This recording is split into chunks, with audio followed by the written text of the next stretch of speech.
Samantala sa Montenegro, 4 ang patay kabilang ang 2 bata matapos magpaputok ang isang lalaki sa loob ng isang restaurant sa kabiserang Cetinje. Alamin po natin ang mga balita mula kay Angelique Guzman.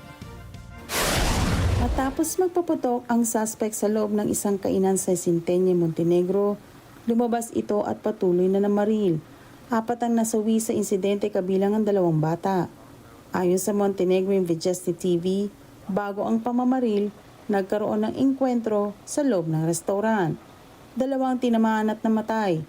Lumabas ang suspect sa kalye at patuloy na namaril na ikinamatay naman ng 2 bata. Hanggang ngayon ay hindi pa natutunton ang suspect. Ayon kay Montenegrin Prime Minister Milojko Spajic, ang insidente ay isang terribleng trahedya. Nagdeklara ito ng 3 araw ng pambansang pagdadalamhati.